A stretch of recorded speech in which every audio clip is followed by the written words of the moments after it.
Brit Hadashah, at the words of Yeshua, Jesus, that nation would rise against nation. The prophet Daniel, in the writings of the prophets, the Nevi'im, that he saw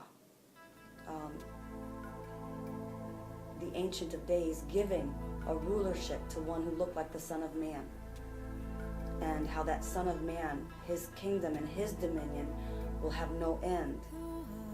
Well, right now we're living in the kingdoms and the dominion of men, and thank God that one day they will end. But until then, we are seeing what we are capable of, making war on one another.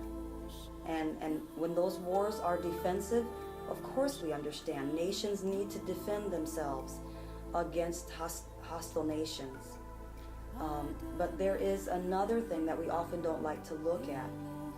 It's something that plagued Africa during the times of slavery. Slavery was a lucrative business that the world practiced. And there was one particular king who wrote letters to other nations asking them to break off the trade of slavery, saying that within Africa there were now African nations that sought an occasion to go to war with one another so that the populations could then be sold off to slavery. Whichever nation lost the war, their populations were the spoils of war, looking for an occasion to go to war. That human heart hasn't changed, beloved. We seek occasions to go to war for profit. And it's a sad reality that we often don't like to look at. Nation rising against nation. Empire building. Colonialism. It's all very real. And so we as believers in the God of Abraham, Isaac, and Jacob know that the prophet Daniel was told all these things must happen. And he was told to seal up the book because it was for a time and a season. And for adherents of the Brit Hadashah, we know that in the book of Revelation, these things are nearer to occurring than they were in the past. And that Yohanan, John, who saw these revelations, saw great wars, plagues, and suffering, all leading to the Olam Haba, the world to come. I encourage you as we move forward with 21 days of prayer for other prayer initiatives. Thank you for all of you who are continuing to pray. Thank you for participating. All of you who read letters from the prayer room, the things I write that I believe God inspires me to write in letters from the prayer room. Thank you for reading.